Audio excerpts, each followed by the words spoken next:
So as we come together today, I ring the bowl. I remind us to center. It's been a busy week.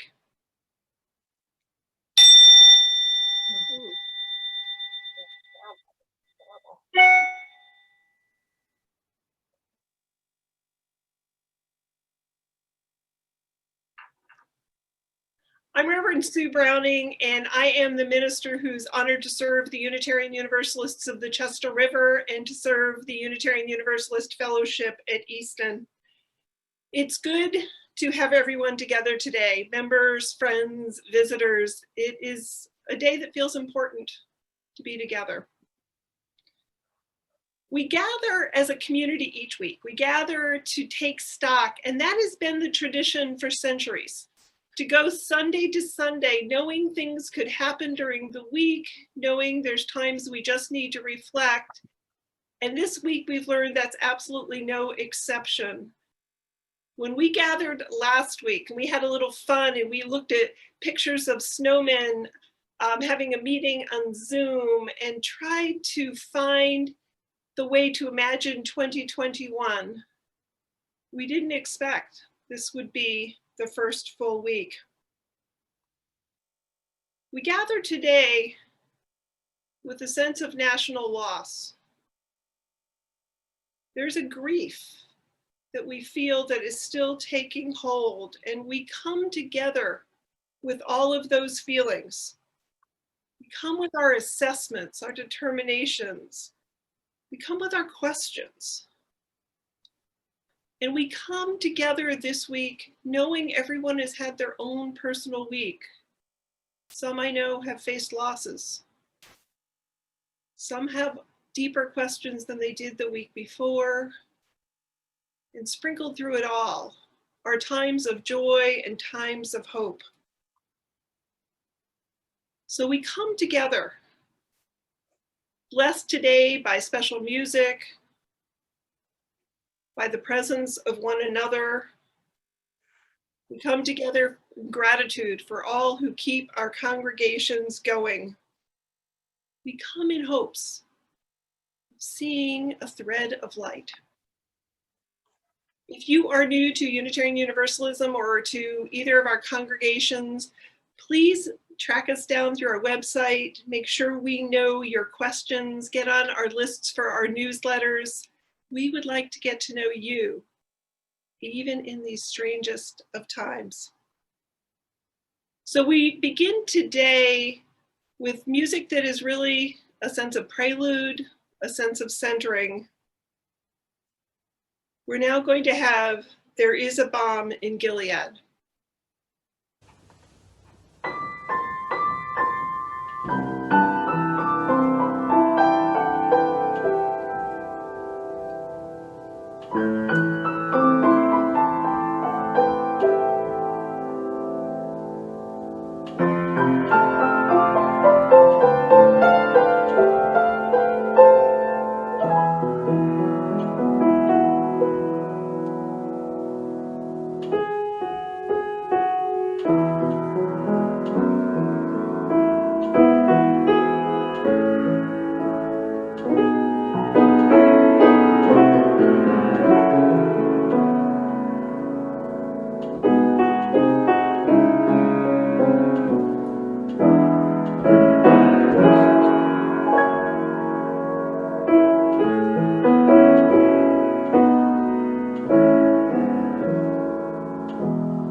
Thank you, Ellen.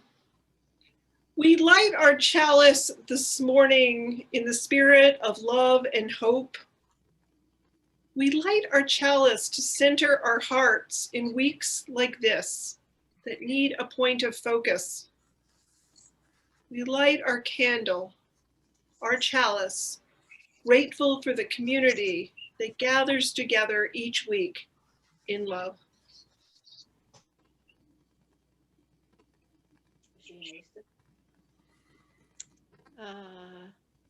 Yeah. Not sure who else we have muted. We can check that.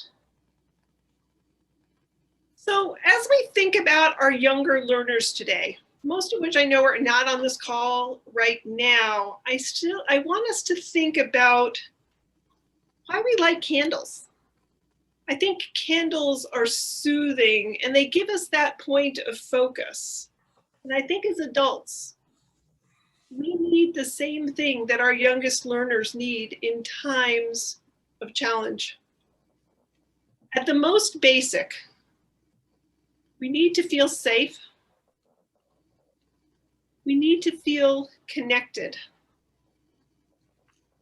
And we need to feel that it is okay to ask our questions, whatever they are. And sometimes we need a little help to figure out what those questions are. So I've been thinking of our younger learners. I'm imagining maybe somebody coming to us and asking a question, Mom or Dad, I saw pictures of people breaking into the Capitol, breaking windows. What happened? How do we respond from our hearts and our heads when we're asked these questions? We have a lot of teachers in our congregations. We have folks that have worked in all sorts of areas of mental health. If you have these questions, I'm going to give you my take on some of the things we might say, but I also ask us to check in with others. So I hope if a younger learner came to me, I'd start with a pause. I hope I'd start with a question. Maybe ask, tell me what you saw on TV. Tell me what you think happened. What are you curious about? Probably not all of those questions at once, but one at a time. I think this helps all of us. It reminds us that when we're asked what we're feeling or what we're thinking, to go to the questions. And their questions might be different. They may be things that you or I have never thought of. And here's things that I think I would weave into my answers. And if any of our younger learners are listening, I hope you hear this. I want you to know that you're safe right now. We need to hear that, and kids need to hear that. I want folks to know that it is okay to ask questions today, but you may not have questions today. We don't want to overwhelm folks with information, but questions might come to you over the time, and what we do as a family, what we do as a community, in an RE community, what we do as a gathered community is ask each other questions. We also want to find our language to say whatever you're feeling is okay. That's going to vary by the child and what we're each thinking. I think probably most of all, I think these are moments that we build trust with our children. We build trust with one another, and we build trust when we go to our most honest and sometimes simplest answers. So what if I'm asked, what really happened? How far is Washington from us? I might answer something like this.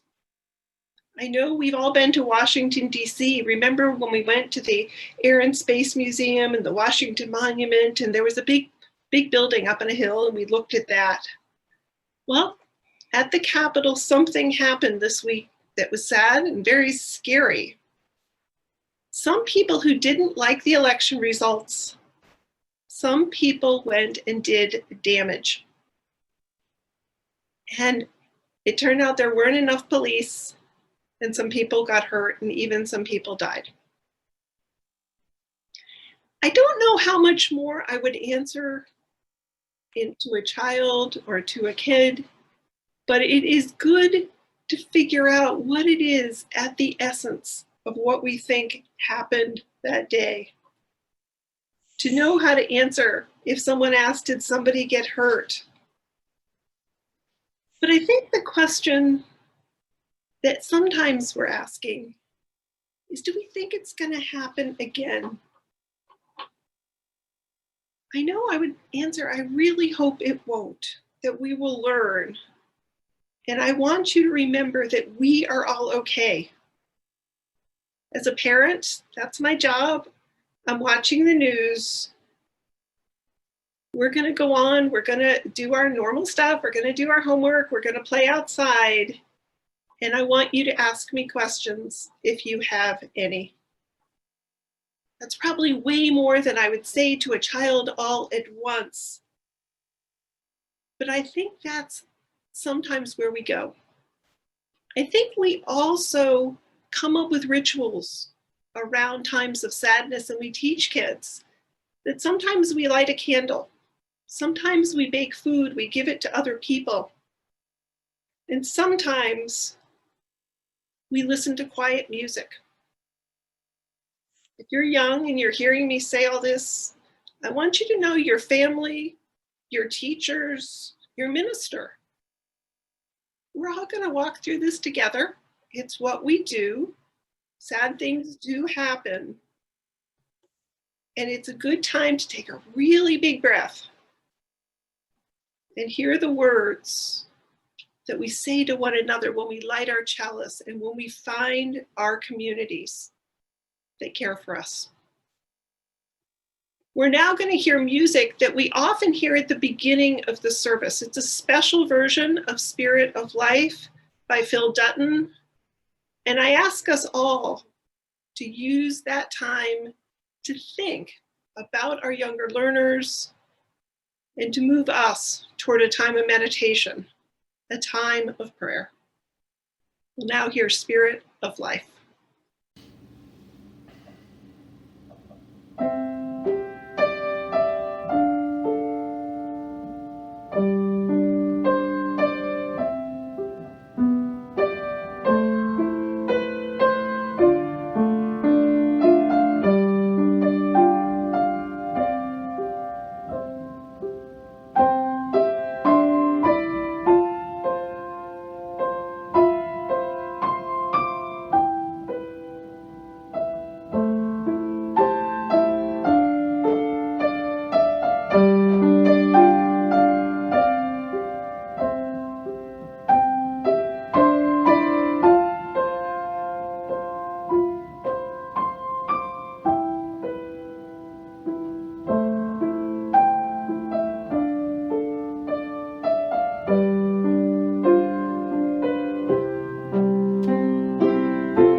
So we hold all of what we have heard here.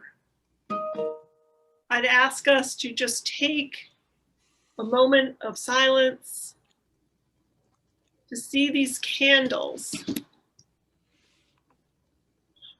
the places people are facing challenge, the losses, and the joys.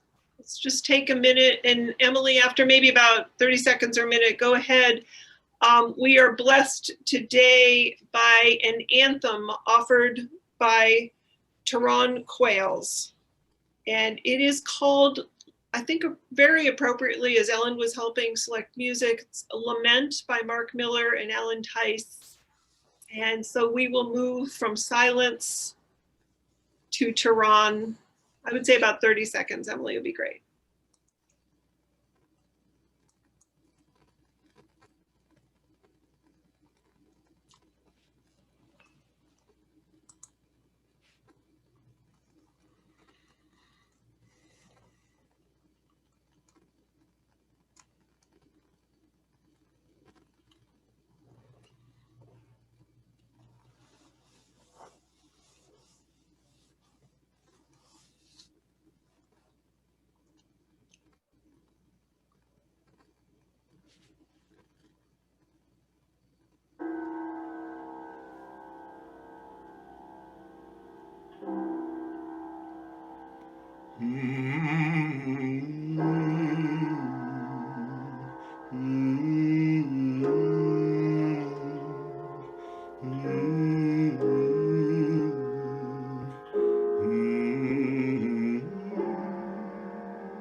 My heart is breaking, my fury shaking, my soul is tired, my breath is gone. I cry, how long, Lord, this evil season, unending pain and tears. My heart is breaking, my fury shaking, my soul is tired, my breath is gone. I cry, how long, Lord, this evil season, unending pain and tears.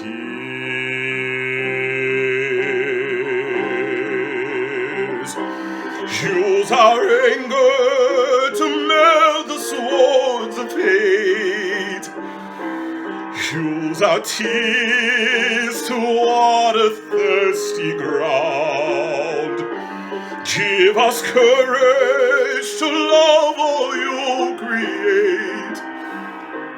Come to us and turn your world around.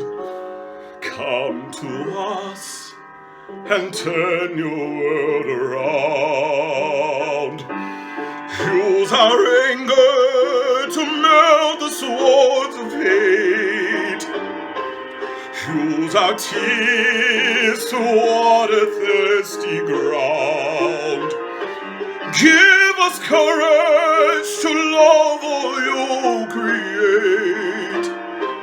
Come to us and turn your world around. Come to us and turn your world around. Our hearts are breaking, our fury shaking, our souls are tired, our breath is gone.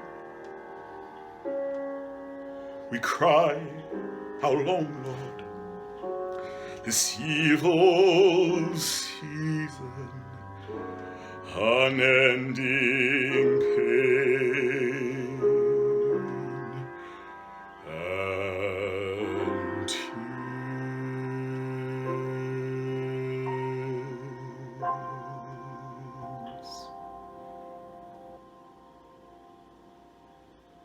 Thank you, Terron. Our hearts are breaking. I know we gather today. I can just imagine there are many feelings out there. Seeing a physical breach of our capital, and it is our capital for many of us with long stories, was something we didn't quite imagine. It is something that has not happened in modern history. So today, there are no profound answers. I don't have any magic wisdom, but it is a chance to check in with one another. How are you doing? How am I doing? How are we doing as a country? And I feel those questions are all very intertwined. And I think that is what happens during periods of grief. I think we've been through different periods of grief where you're thinking of the super specific and then you go to the big picture and you go back and forth. And that's, I think, where we are today. It was scary to watch that situation unfold on Wednesday. I can tell you where I was when I was told to turn the TV on, and I was safe. I was in my kitchen, but the volatility of that moment, watching it live, was terrifying. And while those moments from Wednesday calmed down, they had calmed down by that evening, I sense we are in a holding pattern. We are worried about future violence. It is a scary period in these few weeks and months to come. At least that's where I am. I understand others may be in different places. I feel sad for our country. Wednesday was a deflating moment. It was a very discouraging time, and I think that aftermath leaves us with that sense of loss and that sense when it is just so hard to imagine a turning. We know the divisions run so deep, and we struggle to imagine what's going to change. And I'm angry. I'm angry at those who vandalized our capital. And I say that, I say my capital, our capital. Many here have a story, some tie to that building. Maybe it was a visit, meetings that you've had there. Maybe it's history that you've watched occurring together as we mourned our leaders who were held in state. Lots of reasons you may have been to the Capitol, lots of times of pride and also of sadness. And I know DC well. We lived close enough to DC as we raised our kids that when they went on track practice on a long run, they would actually run around the Capitol. I've had meetings at the Capitol. I've taken guests to the Capitol, and I can remember a really special guest, one of my prior bosses in the private sector. He used to be a member of Congress, and he had the right to take us up on way at the top of the dome. And he took my dad and I up there. And I've protested at the Capitol. And I've actually protested at the mall and the Supreme Court. I've actually stood outside of Paul Ryan's office singing. We've tried to do many things. And I was thinking about the last time I was at the Capitol to protest something I didn't agree that was going on. It had to do with the healthcare bill. It was 2007. The process to get into the Capitol, if you wanted to, we actually wanted to get into the Senate chamber that day. I had my clergy collar on. We were ready to go. Is we waited for about 2 hours outside, about an hour inside to get through security. I remember when I went through security, what they took from me as being too dangerous was my rainbow pin on my jacket. I don't think it was the pin, it was that I was making a statement about views by wearing a rainbow pin, and it had to go in a little basket in a locker. It could not go into the Senate chambers. I share my stories. I know we have them here. It is our capital.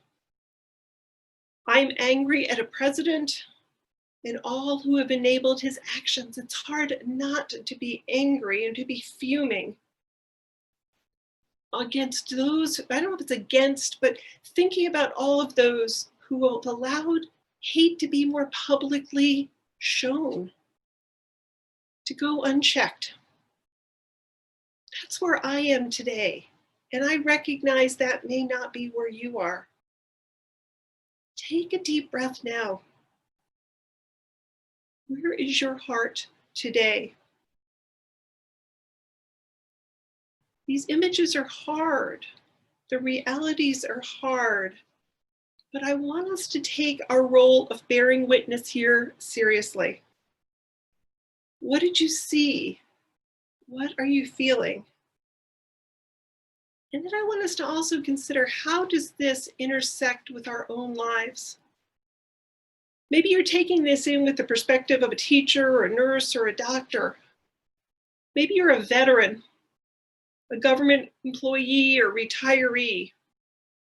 What does it feel like to watch the scenes from last Wednesday?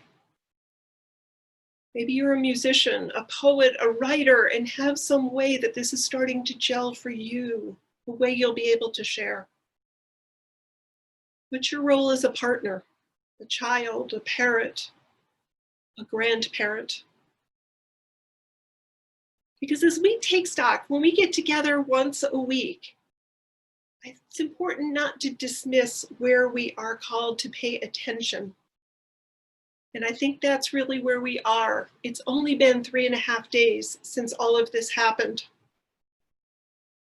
I was surprised by the horror show on Wednesday, but truth be told, we have been on the brink of something like this episode for a long time.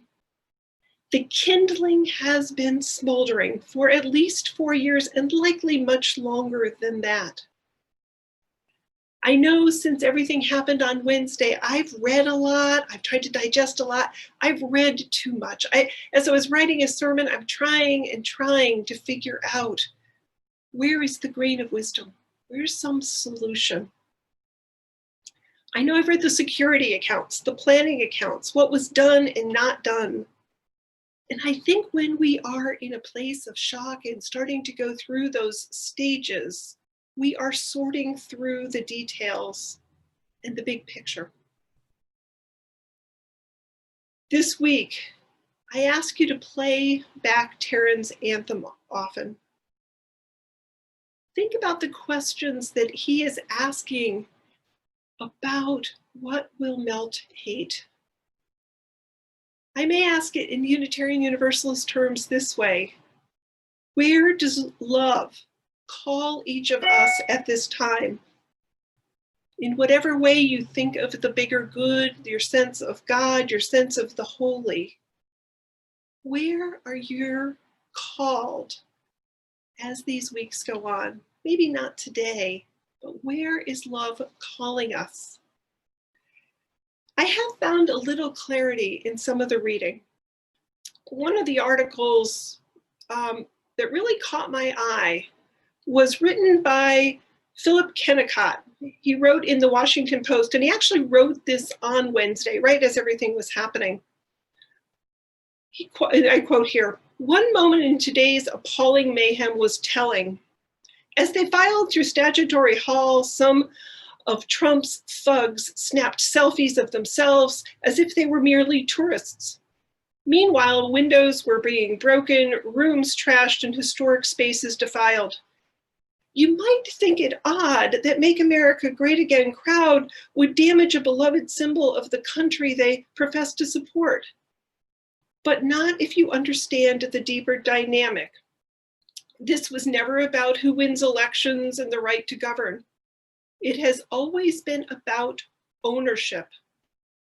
The cult believes that they are the sole legitimate owners of the country. And if that's true, then there can be no sin damaging what is rightfully yours, right?" The word ownership there just captures so much. Sole legitimate owners. There's a blatant implication there that there are others who are not entitled to claim such ownership? What are the words that grab you as you do your reading? Where are the places that might invite you into deeper conversation? This Friday evening, I had the opportunity to share some of my perspectives, sort of a mini version of a sermon at Temple B'nai Israel. Rabbi Peter invited myself and Reverend Wallace and Reverend Joel to come share our views. And Reverend Wallace, I think many folks know William Wallace. He is the minister at United Methodist Church in St. Michael's, and he is a Black man, an African-American man. And the perspectives he offered to the congregation that night were at its core about that part through the lens that he offered, his identity. He talked about the crux of the event Wednesday as being about voting, the disenfranchisement of Black voters and the price paid when Black votes are counted. He reminded us that others, the citizens that are not considered as counting, who aren't the owners, are discouraged from voting, are led to believe their voice won't matter. Voting is made difficult. There's suppression at every level. And where participation is inclusive, not only have results been discounted, violence ensued. He pointed out, Reverend Wallace pointed out the double standards of protests and demonstrations. He talked with passion about the symbols of hatred that were there, the Confederate flag, and the nooses that we've now seen that were strewn across the mall. I think that narrative of who owns the country explains much. Something is foundationally broken. I don't think that's feeling like new news, but it's feeling like very front and center news in a different way this week. We hear this is not who we are as Americans, and yet as society, we fall short time and again.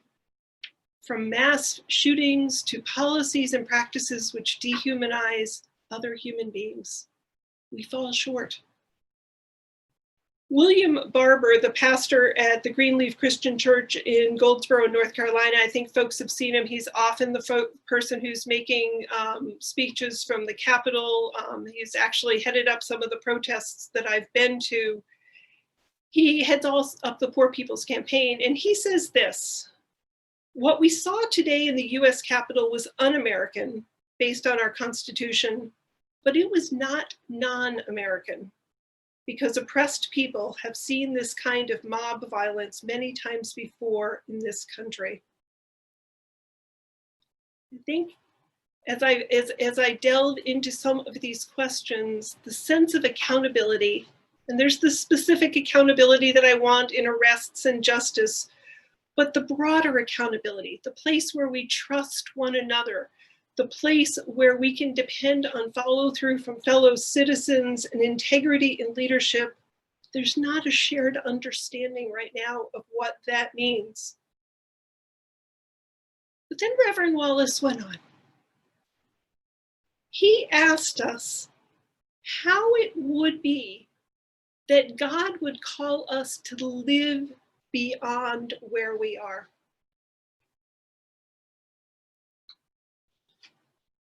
I think that's an important part as we frame stories around this and narrative, because I think as we figure out stories and take in our perspective and our experiences, as we move through story and we find some sort of connections, not necessarily all to other people, but something bigger than what we've seen, I think those stories and narratives, those questions will get us much further than rational argument and debate.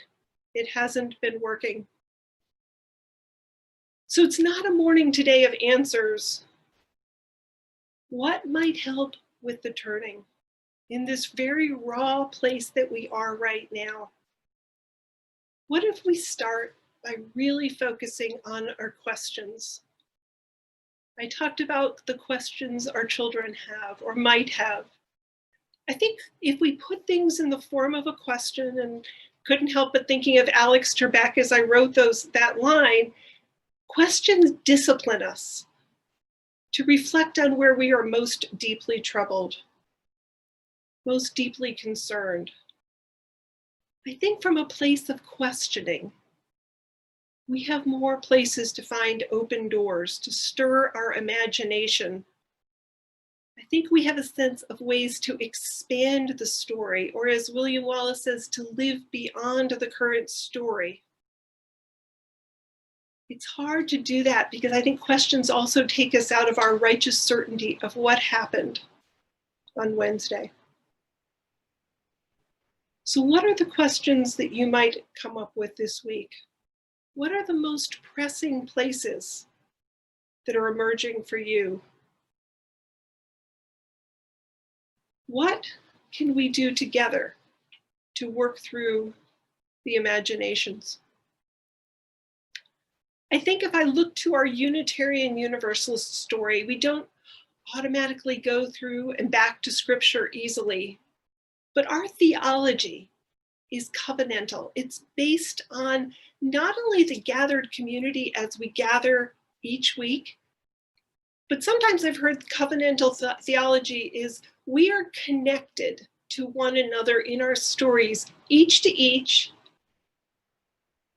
but each to all. What are the stories that remind us of that bigger whole? And what are the stories that pull us in and pull us back in to covenant? I think we are challenged. I think we are in a place that accountability is not going to just emerge. It's going to require that we're clear on our own integrity, our own sense of how to do things based on truth and facts, but not believing we necessarily know all truth. Where do we offer and find those places of honesty? It's not that we need flawless leaders, but we do need them to pass a place of integrity. So we're called to pay attention this week. I don't think we can go much beyond that for today. We bear witness to the specifics of our moment in history. We have these images, these reactions, and we owe one another some grace, some time. And that comes when there's that sense of urgency all around us. I think I ask that if we want to be part of the turning, we do need to take stock. We do that each week. We do it through a few questions that really help guide us and focus our hearts. I do ask that we consider this reading. As we walk through the next weeks of uncertainty together, words from Jane Rzepka. We live in a fragmented world that tempts us to despair. We would put it back together piece by piece if it were ours to choose, but sometimes the fragments are enough. In a world of cruelty, there is still power in every act of kindness. In a time of doubt, there is still power in every act of hope. In an age of division, there is still power in every act of unity. May we remember that sometimes the fragments of meaning we make are just the right size to hold in our hands. I close with my hopes for a peaceful transition over these next weeks and for the patience we will need with one another as we digest this past week. The reading at the end was to remember it comes in little bits. It matters each time that we are kind, or we see a place of unity. We see little acts that give us hope in so many ways. I know Patty shared earlier about just her school system offering training and how important that was in the mix for her. So we have now a final piece that was pulled together just this week. As everybody knows, we switched our sermon topics. We will do Dr. Seuss in a couple of weeks. And our virtual choir did come together and prepare something for us today. And so we don't close the service, but our final hymn is now offered by the choir. And then I'll do brief announcements before we extinguish the chalice. So we can share that now, Emily.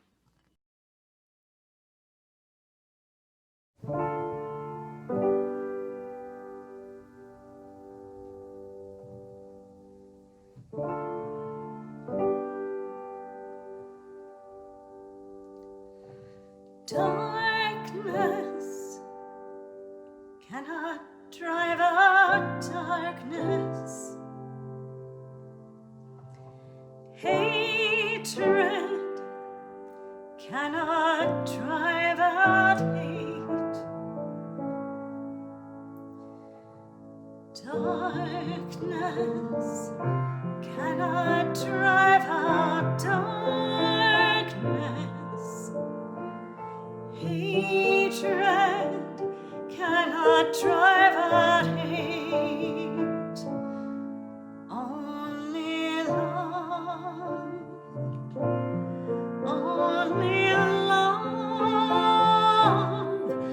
only love can do that. Only love, only love,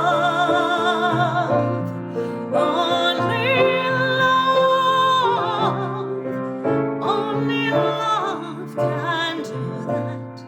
Only love, only love,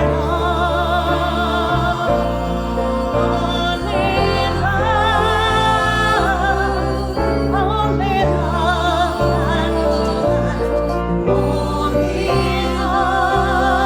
Only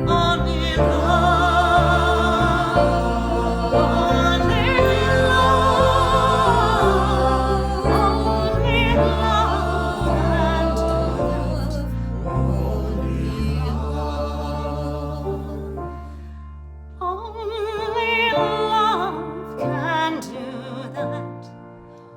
Only love.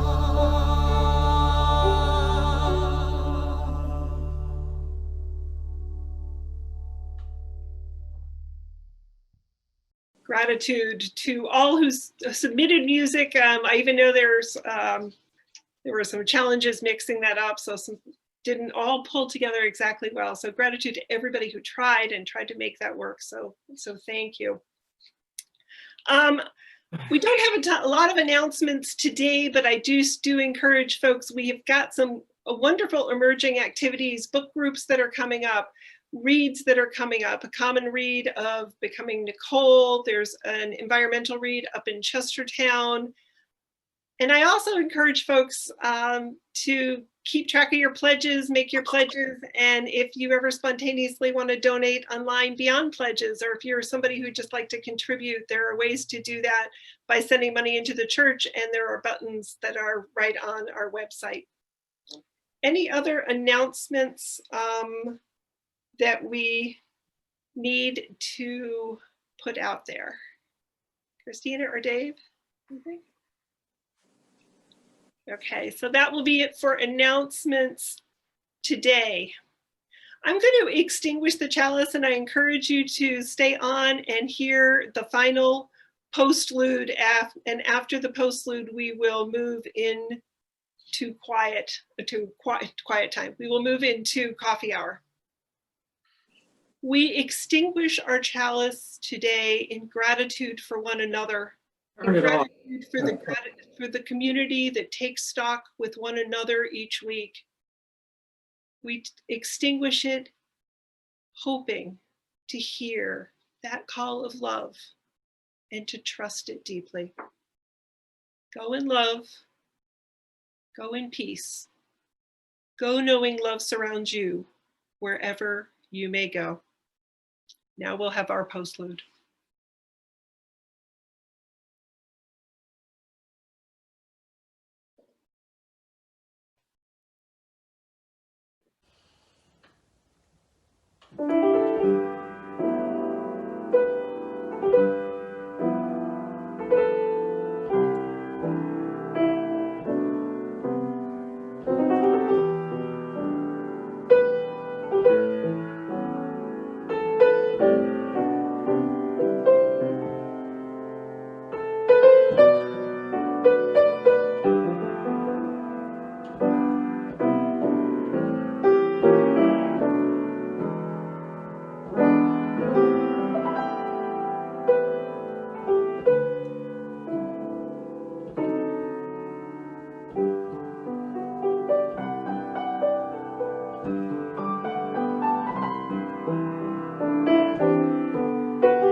Go in peace.